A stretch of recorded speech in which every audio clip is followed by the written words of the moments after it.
পয়সা অফিসটা যে বন্ধ 15 দিন, আজকে 15 দিনে চলে। অফিসটা বন্ধ হয়েছে, এটা জায়গার মালিক এটা তালাটা বন্ধ করছে। উনি কী ব্যাপার, ওটা চাকরি চাইছে কি না এটা আমরা বুঝে না। আমাদের গ্রামের মানুষকে সবাইকে খুলিটা কইছেন না, কিন্তু তালার বন্ধ। আমাদের গরিব মানুষ, মেহনতার মানুষ এখানে বাইখোরা আর আমাদের ভিতরে পরে এখানে 7.5 কিলোমিটার দূরত্ব আছে ডিস্টেন্স।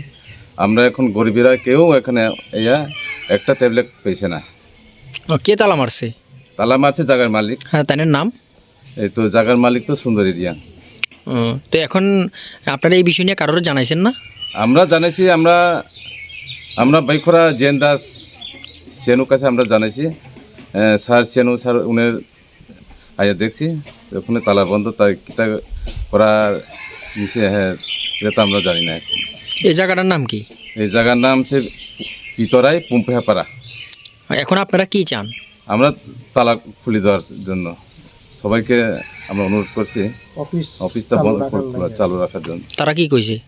তা তো উনিরা কী কইছেন এটা আমরা উনারা সঙ্গে কথা কইছেন না এখনও। আমরা তো অফিসারের স্যারের কাছে গেছে, স্যার এখন তো আমরা কিছু জানাইছেন। তো বাড়ির মালিককে কইছেন না খোলার কথা, যে মানে যে জায়গাটা দিছে? আমরা তো কইছি না এটা, আমরা তো মালিকের সঙ্গে কথা হয়েছে। মালিকের নামটা জানি কি কইছেন? সুন্দর এরিয়া। আর জায়গাটার নাম? এটা পিতরাই পাড়া।